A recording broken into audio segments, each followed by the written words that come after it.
So bago po tayo magsimula ngayong umaga, no, meron po akong i-share sa inyo na isang kwento. Ayan, simula po tayo sa kwento para masaya. Para mabuhay kayo, parang di mabuhay eh. So ito po yung kwento no, ng isang businessman tsaka isang fisherman. So habang naglalakad po yung isang mayaman na businessman no, doon sa tabing ilog, nagre-relax siya, nagpapahangin, lumalanghap ng fresh air. So habang naglalakad siya ganyan, nakita niya isang mangingisda na nakaupo dun sa bangka niya, sa tabi ng bangka niya. Nakikipaglaro dun sa bata. So sa bata niya, sabi niya, so tinanong ng businessman yung fisherman, yung mangingisda. Sabi niya, bakit hindi ka anong ginagawa mo? Bakit hindi ka pa mangisda? Sabi niya ganyan.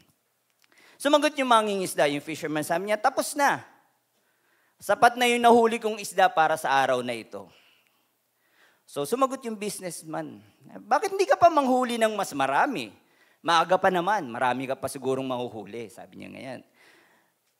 Anong gagawin ko doon sa maraming isda? Sabi ng fisherman na ganyan. Then sumagot yung businessman, di pwede mo siyang ibenta, di ba? Kikita ka ng mas maraming pera. Tapos kapag sobra na yun napagbentahan mo, di bumili ka pa ng isang bangka. O isang bangka na mas malaki. Para pa habang nangingisda ka, mas marami kang mauhuli, may lalagay sa bangka. Marami kang isdang malalagay doon sa bangka, sabi niya ganyan. Then, pag nakahuli ka ng maraming isda, benta mo uli. So, pag marami kang nahuling isda, marami kang nabenta, marami kang pagbibilan, marami kang mapagbebentahan. So, bili ka pa another, isang lambat na maganda. Para pag nakakuha ka ng magandang lambat, mas malaking lambat, marami kang mahuhuli. Diba? So tapos pag marami ka uling nahuli, marami kang maibebenta, pag kumita ka ng malaki, makakabili ka na ng bangka, another bangka, 1, 2, 3 bangka, tapos parentahan mo yung bangka. Pag naparentahan mo na, di sitting pretty ka na lang, sabi niya ganyan. Wala ka nang gagawin. Tapos, ano nang gagawin ko? Sabi ng fisherman. O edi enjoy mo na lang yung buhay mo, sabi ng businessman. Parang ako, sabi niya, ini-enjoy ko na lang buhay ko. So tiningnan siya ng fisherman. Sabi niya, teka, ano bang ginagawa ko ngayon? Di ba nag-enjoy ako? Habang naglalaro yung kaanak ko, sabi niya. So nag-gets niyo mga kapatid? Parang hindi. Diba? Hindi ang enjoyment o ang kaligayahan ng isang tao ay hindi nababase. So, sa gaano kalaki ang pera mo? Amen. Yun ang sinasabi doon sa kwento. Na hindi naman kailangan malaki ang pera mo, marami kang pera, marami ka kung anong meron ka, kumpleto ka. Hindi yun ang basehan ng kaligayahan natin, mga kapatid. Diba? Kita mo yung isang fisherman. Kontento na siya doon sa nahuli niya para sa buong araw, para sa isang araw. Pero anong ginagawa niya? Nag-i-enjoy din siya. Meron siyang oras para doon sa mga anak niya. At nag-i-enjoy din siya. Same with doon sa businessman. Diba? Mas less pa yung pagod niya. Mas less yung stress niya. Pero the same lang. Pareho lang sila nag-i-enjoy. Amen? Amen. So kulang pa.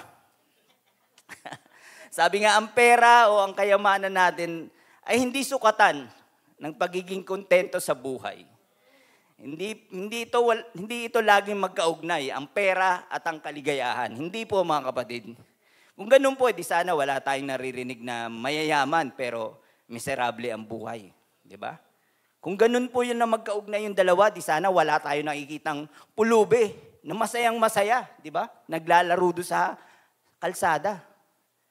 Kasi nga po, hindi magkaugnay ang kayamanan at ang pagiging maligaya, ang kaligayahan sa buhay.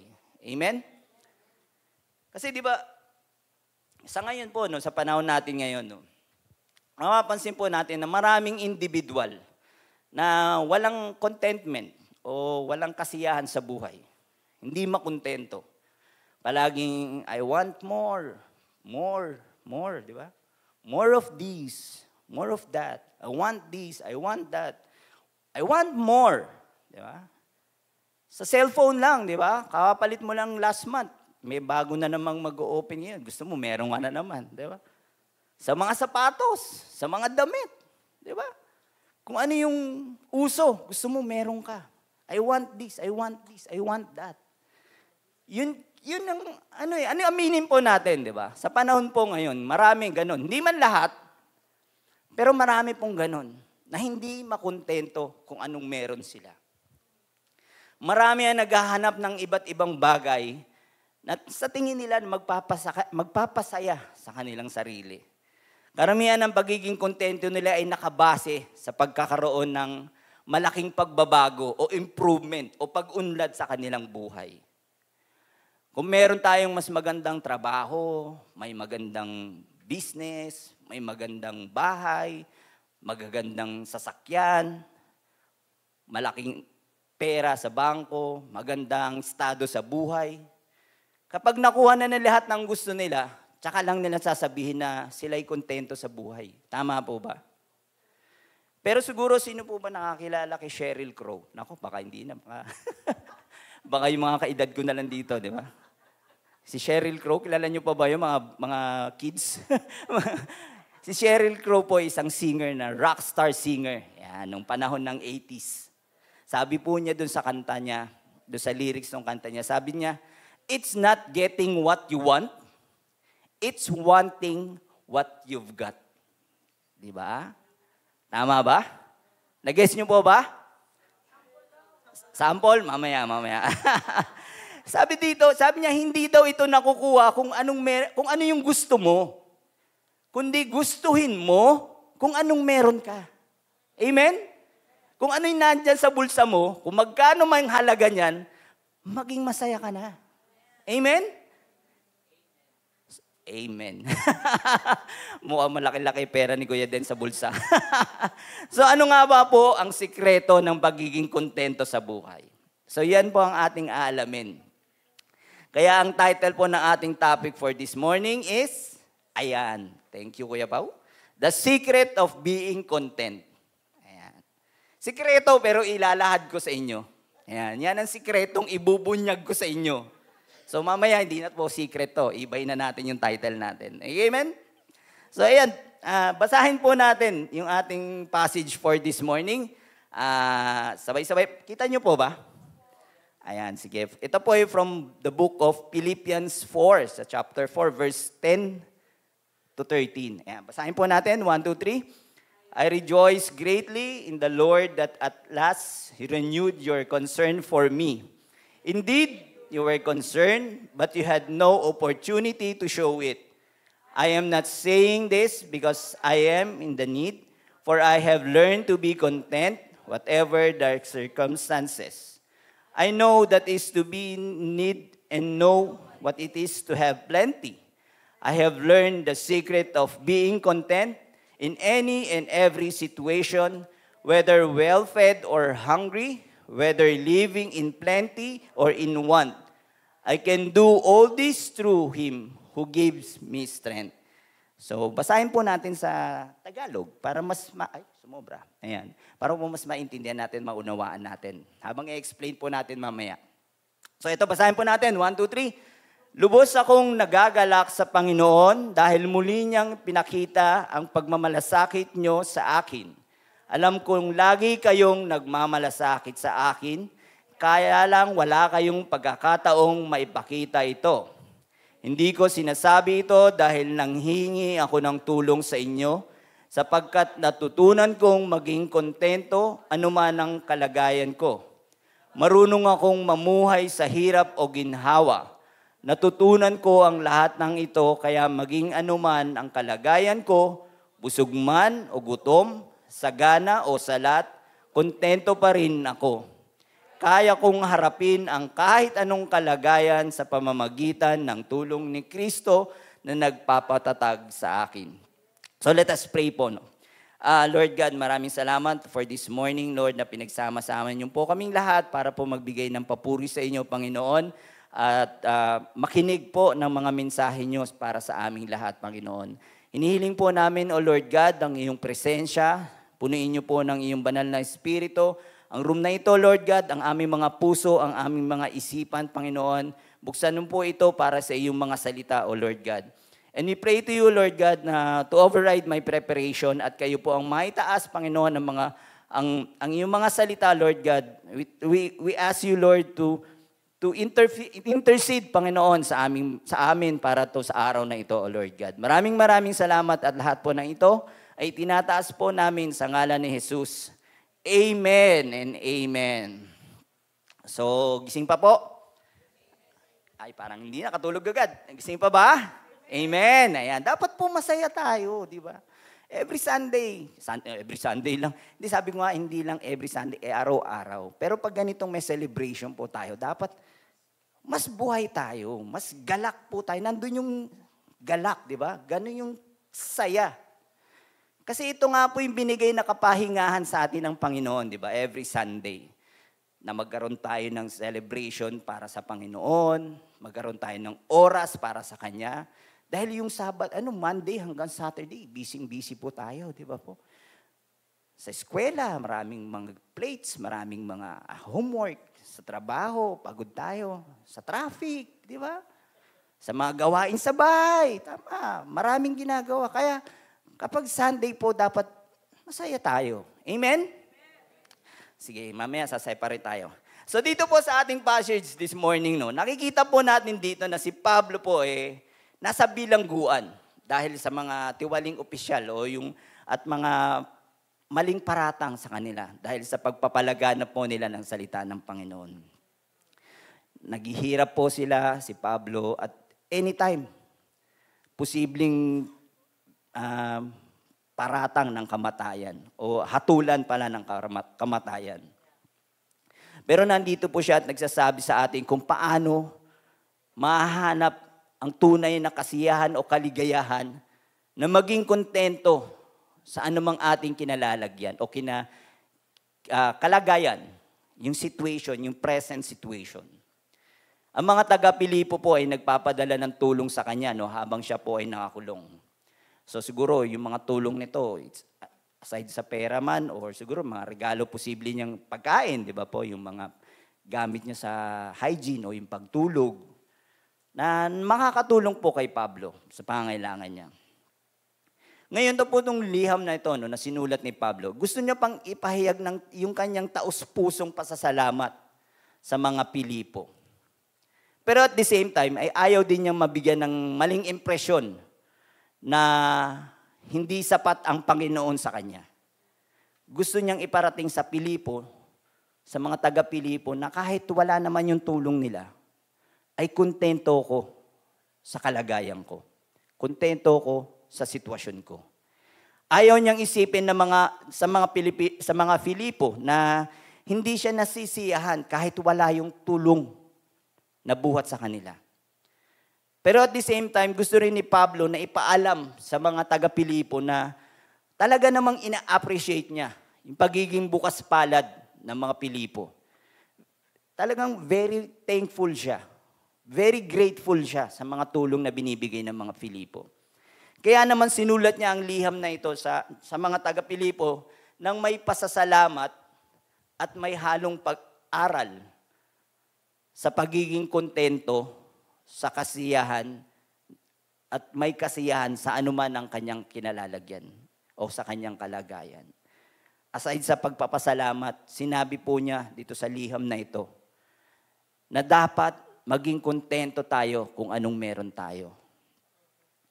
So para po matutunan din natin ang sikretong ito, sabi ko nga po, ito yung sikretong ibubunyag natin. Hindi po imamarites. Kailangan po nating malaman itong sikreto nito. Na maging kontento, to be content. Maging kontento tayo sa buhay natin. Kung ano man ang kalagayan natin. So meron po tayong 3 steps kung paano po natin malaman ito. Number 1, basahin po natin, rejoice in God's provision. Sabi rito sa verse 10, I rejoice greatly in the Lord that at last you renewed your concern for me. Indeed, you were concerned, but you had no opportunity to show it. Dito po sa kabuuan ng liham o itong letter ni Apostle Paul, si Pablo, sa mga taga-Pilipo, ay punong-puno po ng joy at kagalakan. Yan. Para po si Brother Mel, Ayan, lagi may kasamang joy. Amen? Amen ba, Brother Mel? Dito nga po sa verse na ito, yung pinaalala muli sa atin ni Pablo, ang kagalakan, ang joy. This time, para sa kasagutan niya sa mga tulong na pinadadala sa kanya ng mga Pilipo doon sa prison. Sinabi ni Pablo, I rejoice greatly. Greatly. Ibig sabihin, lubos siyang nagagalak. Masayang masaya siya. Yung mga tulong na binibigay sa kanya ng mga taga-Pilipo ay nagpapalukso ng kanyang puso at punong-puno siya ng kagalakan. Pero pansinin po natin, sabi rito ni Pablo, nagalak si Pablo hindi lang po dun sa mga tulong, kundi he is rejoicing in the Lord. I rejoice greatly in the Lord. Bakit po? Masaya si Pablo dun sa mga nare-receive niyang tulong, no, sa mga regalo. At lubos nga po siya nagpapasalamat sa mga tulong na ito. But he recognized that this was God's provision in his life. Amen? Alam po kasi ni Apostle Paul, ni Pablo, baka malito po kayo Alam po kasi ni Apostle Paul, na itong mga gamit na ito, kung ano man yung binibigay sa kanyang tulong ng mga taga-Pilipo, ay galing sa Panginoon. Amen po? Kasi lahat nga, alam po ni Pablo na lahat ng bagay dito sa mundo ay galing sa Panginoon. He is thankful dun sa resources. But he recognized the source. Diba? Kaya he rejoiced greatly in the Lord. Masigit po siyang nagpupuri dun sa source. Dun sa pinagmulan ng mga resources na ito. Which is God. Sa Panginoon galing ito. Kaya doon po siya mas higit na natutuwa at nagpapasalamat sa Panginoon.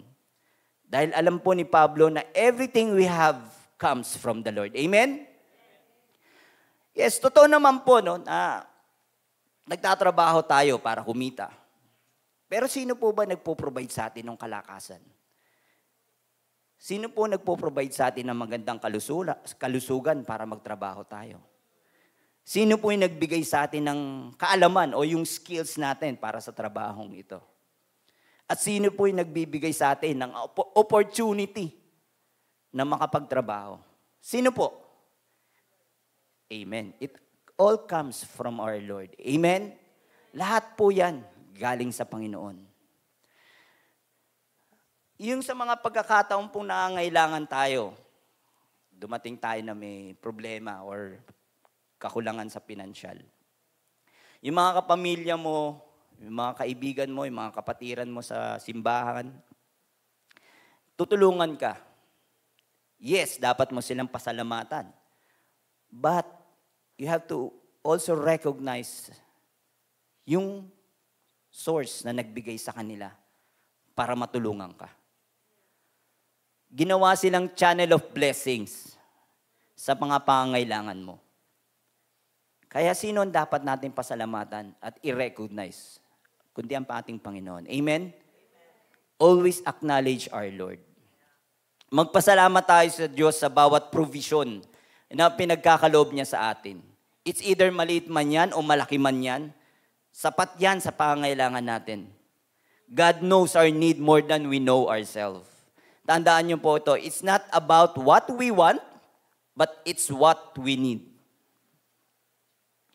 At kung mapapansin nga niyo po, doon sa sinabi niya rito, yung hinighlight ko, sabi niya, at last, you renewed your concern for me.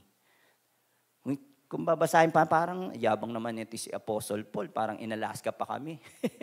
Kasi nga po, parang na nagkaroon ng gap yung pagtulong ng mga Filipo kay Apostle Paul, na halos 10 taon na putol yung pagbibigay niya ng tulong ng mga Filipo kay Pablo. Hindi nga po natin alam kung ano yung kadahilanan, pero meron po sigurong dahilan, siguro po kawalan ng komunikasyon. Kaya hindi nila alam kung paano tulungan si Apostle Paul o si Pablo. Pero alam naman po ni Pablo na hindi ito kagustuhan ng mga taga-Pilipo, na ihinto yung pagtulong sa kanya. Maaring may mga dahilan nga po kung bakit. Kaya sinabi niya agad na, indeed, You were concerned, but you had no opportunity to show it. Alam daw ni Pablo na talaga naman nagmamalasakit itong mga taong ito sa kanya. Kaya lang wala po silang kakayanan dahil nga natigil eh. Kaya alam po ni Pablo yon ang kadahilanan. Alam ni Pablo yung pagkatao ng mga taga-Pilipo na talaga namang they love to help him. Alam niyang concern ng mga ito pero yun nga po, hindi nila kontrolado ang mga pangyayari, ang mga kaganapan. Kaya wala po silang opportunity para ituloy yung pagtulong sa kanya. Pero sinabi niya, inassure ni Apostle Paul na huwag silang malungkot, huwag nilang alalahanin yung nakaraan. Instead, maging masaya na tayo at kontento sa kasalukuyan na naituloy niyo pa at naituloy niyo muli ang pagtulong sa akin, sa pangangailangan ko. It also applies sa ating lahat, mga kapatid, na sinasabi sa Biblia na huwag na natin balikan yung tapos na, yung nakaraan. Tapos na yun eh. Past is past, di ba? Di ba yun po yung pinag-aralan natin last Sunday? Ayan, sino po ba yung mga present? At yung mga wala, doon po sa YouTube. Di ba? Sa YouTube, nandun po yun. Di ba doon sa tinuro sa atin ni Pastor Kat, do not look back. Move forward. Move on na, kapatid. Remember Lot's wife? Di ba? Si Mrs. Lot's wife? Di ba? Wala nga daw pangalan, sabi ni Pastor Kat. Di ba? Sa Bible, wala kasi, hindi pinangalanan eh. Naging pillar of salt siya. Kasi makasalanan, kaya naging asin. Hindi pa rin magets. Lumingon pa kasi siya eh, di ba? Lumingon pa siya. Eh may utos na nga, na pinag-utos na huwag ka nang lumingon. Pero ano pong ginawa niya? May ano pa siya eh, parang may regrets pa siya. Kaya lumingon pa siya. Kaya yun, naging pillar of salt siya. Sinasabi rito na, huwag na nating balikan. Oh yes, totoo, pwede nating kapulutan ng aral yung mga nakaraan. Diba? Pero past is past. Nailigtas na tayo ng Panginoon sa ating kasalanan. Amen? At huwag na natin balikan yung buhay nating makasalanan pa. Totoo, pwede nating kunan, sabihin natin, eto, alalahanin mo, nagkamali na ako noon, hindi na dapat ulitin ngayon. Gawin mo lang siyang lesson, pero huwag mo siyang balikan pa. Past is past, kapatid. Move on.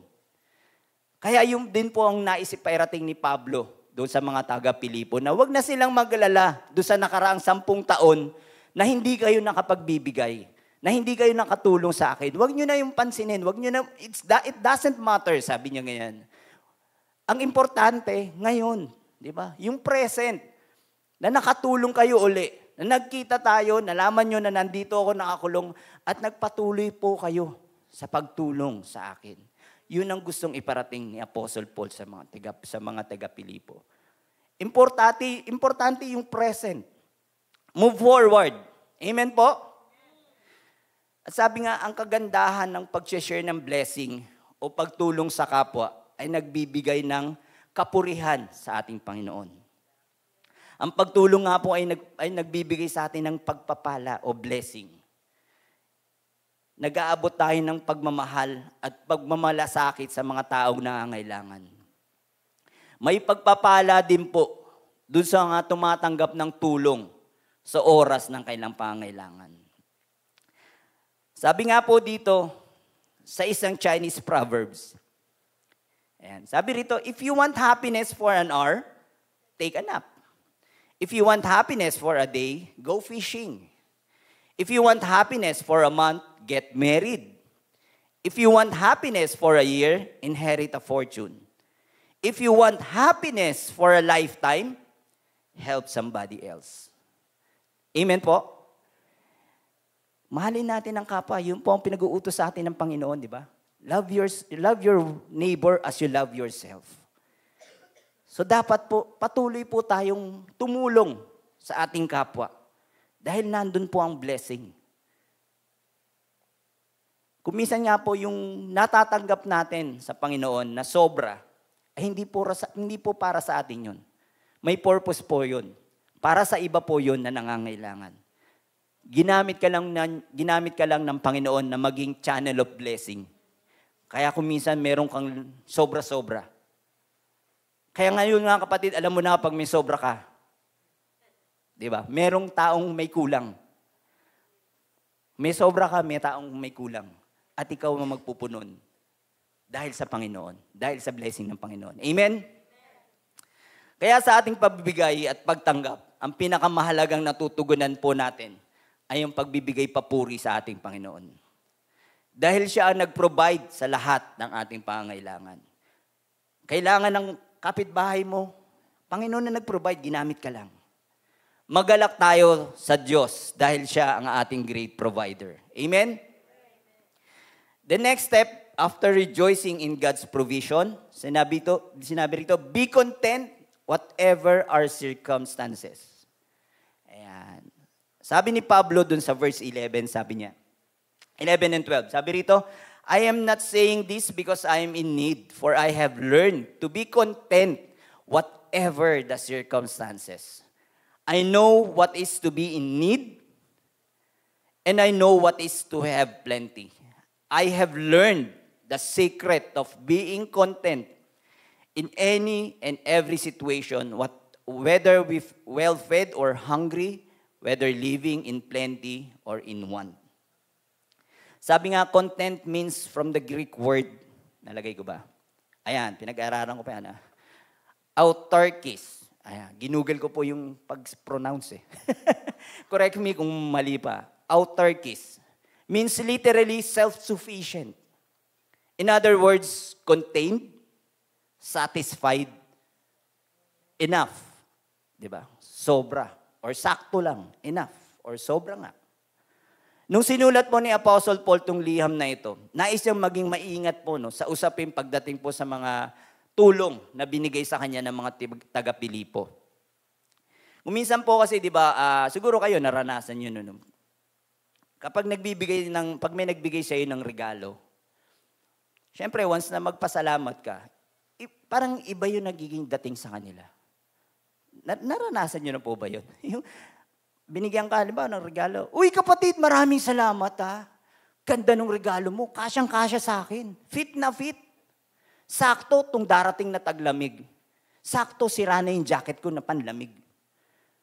Tapos yung nagbigay, parang may isip niya, teka, parang nag-expect pa to ng panabagong jacket sa susunod na taon. Parang, di ba? Iba yung nagiging nami-misinterpret yung pasasalamat mo. Nabibigyan ng ibang kulay. Pero yung nagpasalamat, talaga namang very happy lang siya. Kaya yun po yung gustong ipaliwanag ni Apostle Paul dito, na wag misinterpret yun. Ma-misinterpret yung pasasalamat niya. Parang ayaw niyang maintindihan ayaw niyang malaman saan ba. Parang gusto niya sabihin na salamat sa mga regalo niyo. Masayang-masaya ako sa regalo niyo. Pero it doesn't mean na umaasa lang ako sa regalo niyo. Yun ang gusto niya sabihin. Hindi nangangahulugan na nagkukulang ako. Hindi nangangahulugan na may kailangan ako. Sinasabi ko sa inyo, masaya ako, I appreciate your help. Pero kontento naman po ako sa buhay ko. Kontento ako sa kalagayan ko ngayon.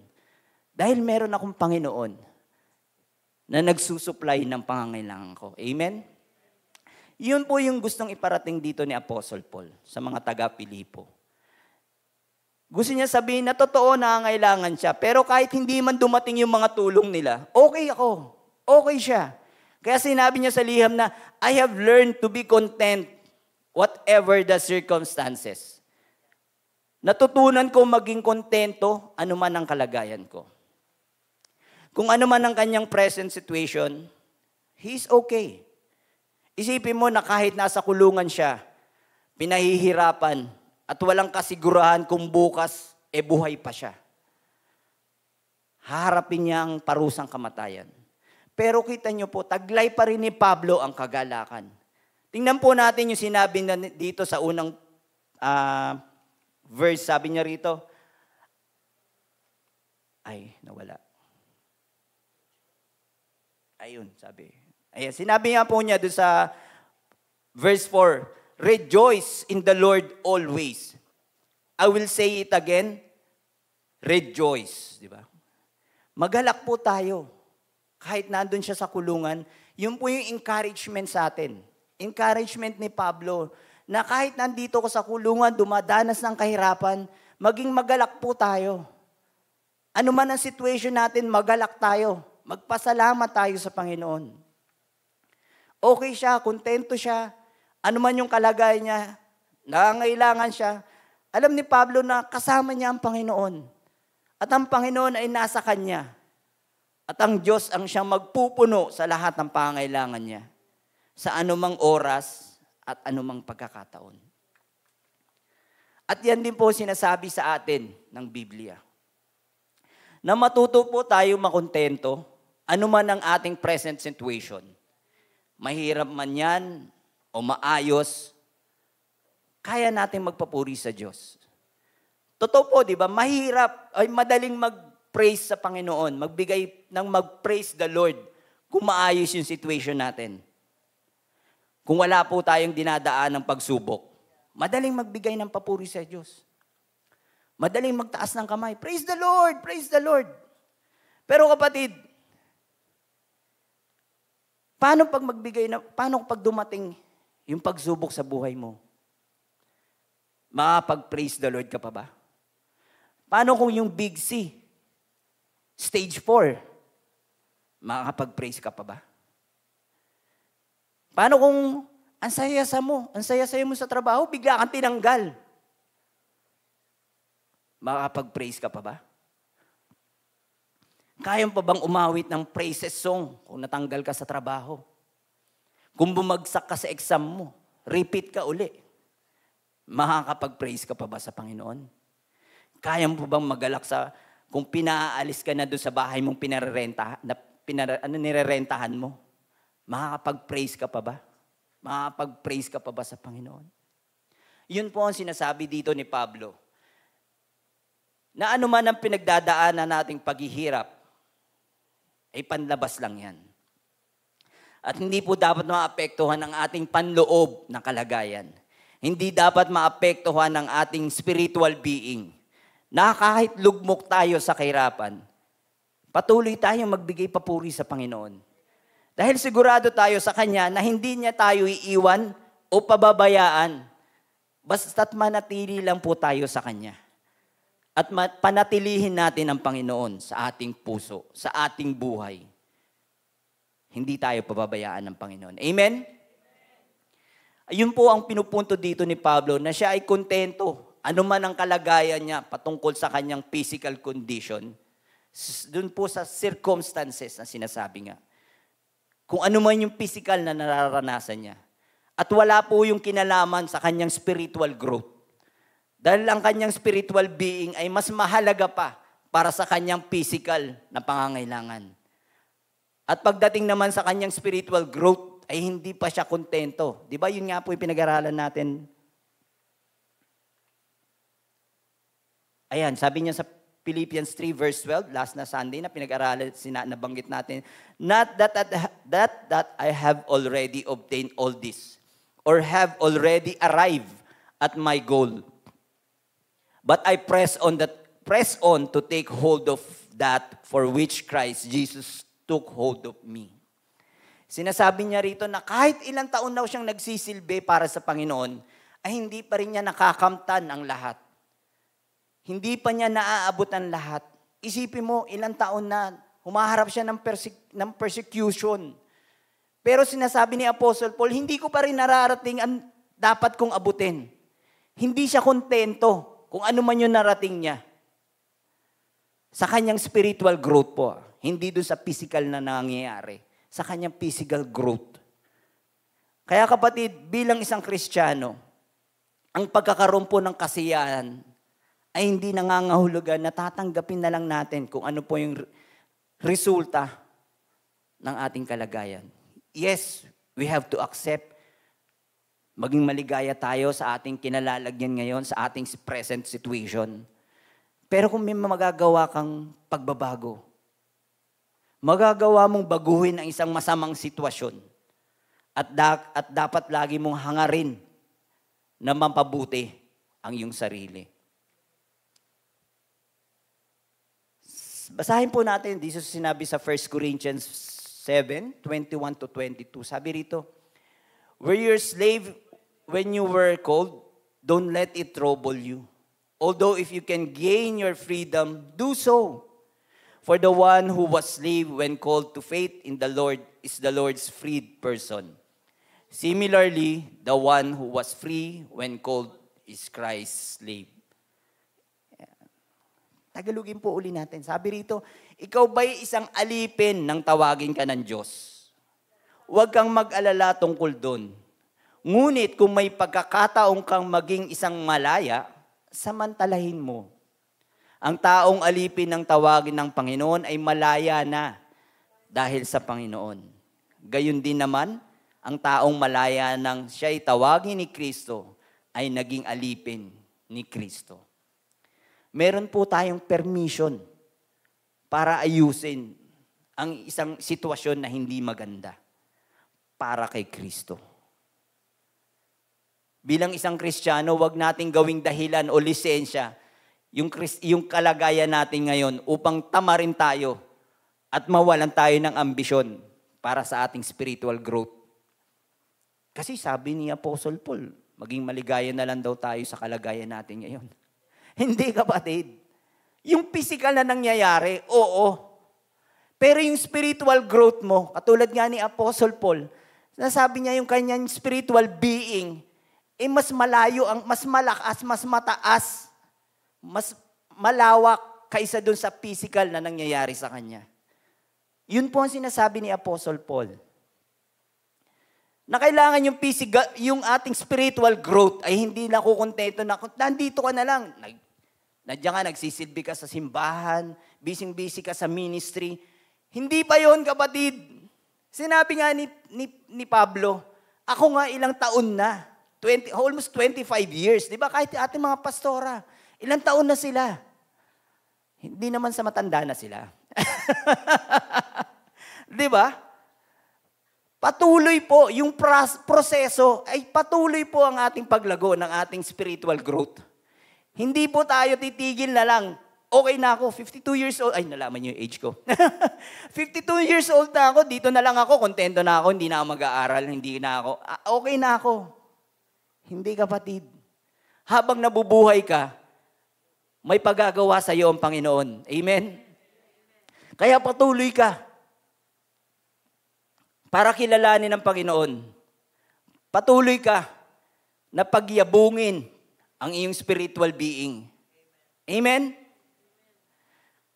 Hindi man maganda ang situation mo ngayon, ipagdasal mo sa Diyos na patatagin niya ang iyong pananampalataya na may kasamang gawa. May kulang sa pagiging Kristiyano mo? Ask God to help you to become more like Christ. May problema ka sa iyong finances? Ask God para turuan ka mag-budget. Para bawas-bawas samgyup. Problema sa kalusugan, pag-pray mo kay Lord na i-guide ka sa tamang pagkain. Kung ano yung tamang kakainin. Ask God para tulungan ka mag-exercise. Mag-diet, amen. At habang hinihintay po natin yung pagbabago, magtiwala tayo sa ating Panginoon, sa ating kalagayan ngayon, and seek to honor Him in your present situation. Nandyan po ang Panginoon para sa atin. May magagandang bagay na itinuturo ang Diyos in our difficult times. At siguraduhin po natin na hindi natin ito makakaligtaan ang mga katuroang ito. Kung isipin po natin, talaga bang kontento si Pablo sa kanyang present situation na kahit nandun siya sa kulungan? Totoo kaya yun? O exaggerated lang siya? Pero sinabi po niya doon sa verse 12, sinabi niya rito, I know what is to be in need, and I know what is to have plenty. I have learned the secret of being content in any and every situation, whether well-fed or hungry, whether living in plenty or in want. Sinasabi po dito ni Apostle Paul na nararanasan niya ang matinding pangangailangan ng mga panahon na yon. Doon po sa kulungan. Nararanasan niya yung kawalan, at naranasan din po niya yung kasaganaan. At natutunan niya ang sikreto ng pagiging kontento anuman sa dalawang pagkakataon na yon. Wala man o meron, busog man o gutom, sagana man o salat, kontento pa rin siya sa kanyang buhay. Kontento pa rin siya sa kanyang kalagayan. I'm sure po lahat tayo na-experience na malungkot o mawalan ng kasiyahan noon sa panahon na tayo igipit, di ba? At maaaring naranasan na rin po natin yung kalungkutan kapag tayo ay sobra-sobra. Di natin alam kung saan natin lalagay. Kaya nga sabi ko kanina, kung may sobra ka, may taong may kulang. Binigyan ka ng sobra ni Lord, hindi para sa'yo. Para sa kapwa mo na nangangailangan. At sabi nga, kapag sobra-sobra, may mga temptation o may mga tukso na maaari mong maharap kapag ikaw ay nasa kasaganaan at may sobra-sobra. Kaya kapatid, pag may sobra, i-share. Sabi rito, may mga temptation, maaring matuon ang iyong kasiyahan sa material na bagay kaysa sa Diyos. Kapag sobra-sobra, maaring maging mayabang ka, anumang material na meron ka. Kapag sobra-sobra, labis na pag-aalala ang mararamdaman mo, baka mawala itong mga pinagpaguran mo. Pagiging sakim o yung pagiging greed kapag sobra-sobra. At kapag sobra, kung minsan, ang human nature, sige pa, gusto ko pa. More. I want more. Di ba? Sabi nga, there's difference between need and greed. But when you have plenty, pag sobra-sobra, greed becomes need. Yung magiging sakim, nagiging kailangan mo na rin. Pero si Apostle Paul, natutunan po niya na maging kontento sa lahat ng pagkakataon dahil ang kanyang kasiyahan ay hindi nakasalalay sa mga material na bagay at hindi sa kanyang present situation. Sinabi dito ni Apostle Paul sa mga Pilipino na hindi siya nangangailangan dahil natuto siyang makontento sa anumang sitwasyong kinalalagyan niya. Sinabi niya na maaari siyang maging maayos sa anumang sitwasyon. Kayo po ba mga kapatid, kaya niyo po ba makontento at maging masaya sa situation niyo ngayon? Kaya niyo po ba maging kontento kung 10 piso lang laman ng wallet mo? Kaya po ba nating makontento kung yung kalagayan mo, yung physical na pangangailangan mo, physical na situation mo, ay nahihirapan ka? Kaya mo pa rin ba maging kontento? Si Pablo ay hindi nakasalalay sa pera o sa kayamanan ng kanyang kaligayahan. Ang kanyang kaligayahan ay hindi base sa kanyang kinikita, hindi nakabase kung maliit o malaki ang kanyang tirahan. But he is content. Paul had God's sufficiency, not self-sufficiency. Contentment is being satisfied in Christ. Amen? Kaya sabi rito, I have learned the secret of being content. Natutunan daw po ni Apostle Paul. Sabi, contentment is not natural. It is learned, natututunan. Gaya nga po na sinabi ni Apostle Paul. Natutunan niya kung ano man ang kalagayan ay maging masaya pa rin at maging kontento. Kapatid, ang tunay na kaligayahan ay pagiging kontento kay Kristo. Dahil natututunan natin na iwalang ibang makapagbibigay kasiyahan, kundi siya lang. Nothing in life will satisfies us. Only God can truly satisfy. Amen? Amen. Gising pa ba kayo? Nandiyan pa ba kayo? Sabi nga, ang kasiyahan ay hindi natural na dumarating lang sa sino man sa atin. Ito ay dahilan kung bakit sinasabi dito ni Apostle Paul na kailangan nating matutunan ito, ang pagiging kontento. Kailangan ng panahon, maturity, wisdom, upang marating natin kung saan masasabi na tulad ni Pablo na natuto akong maging kontento sa anuman ang pangyayari sa aking buhay. Kung anuman ang situation ko. Ano nga po ba sa palagay niyo kung bakit nasabi ni Pablo ito? Na natuto akong maging kontento anuman ang sitwasyon, anuman ang nangyayari sa atin. Tingnan natin ang step 3 na sinasabi rito. Be confident in God's power. Basahin po natin. Be confident in God's power. Ayan. Sabi po sa verse 13, I can do all this through Him, through Christ, who give me strength. Yan. Very familiar po ba? Yes, amen. Very famous po siya, di ba? Ito po yung Bible verse na very famous. Isa po to sa very famous na nakikita natin. Makikita natin yan sa mga poster, di ba? Sa iba't ibang establishment. Sa office. Sa school. Sa police headquarters. Sa gym. Makikita natin yan sa gym. Yung poster na yan. Even sa mga transportation, di ba? Sa t-shirt. Sa mga mug.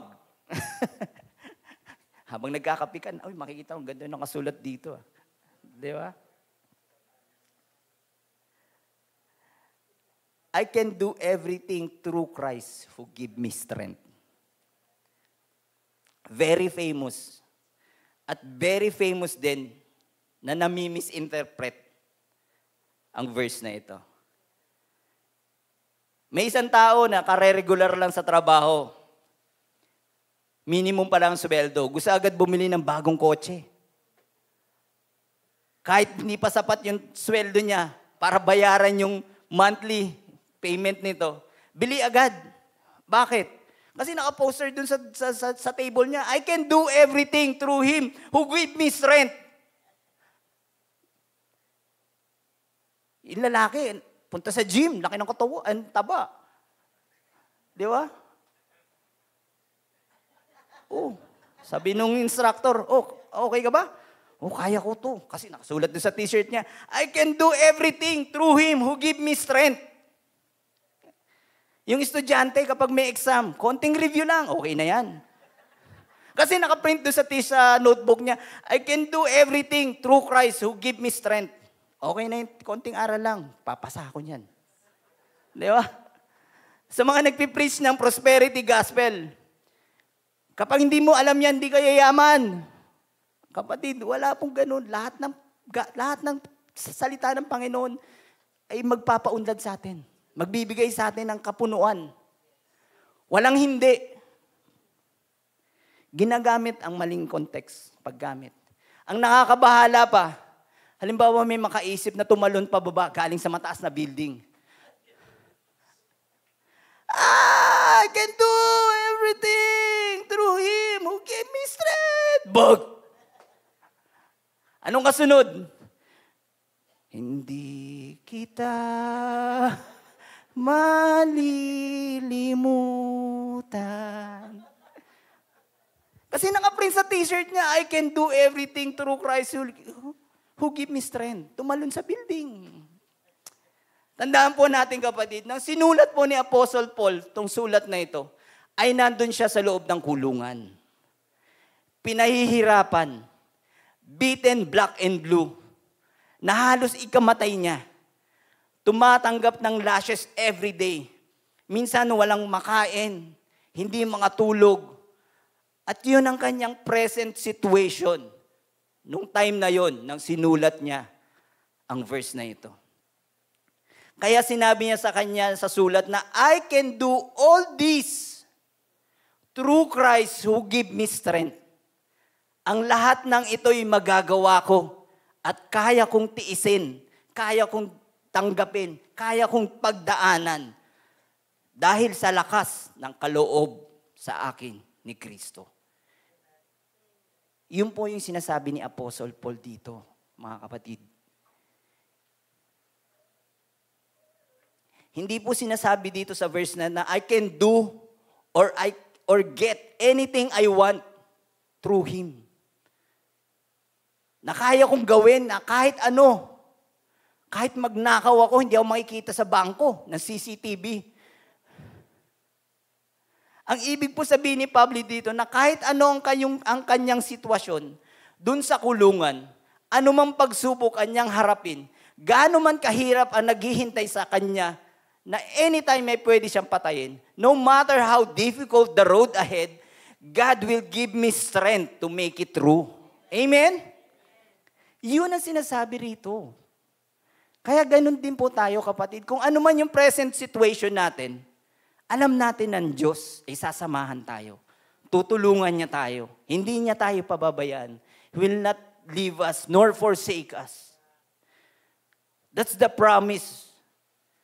Not I can do anything, but rather I can do everything God calls me to do through Him who give me strength.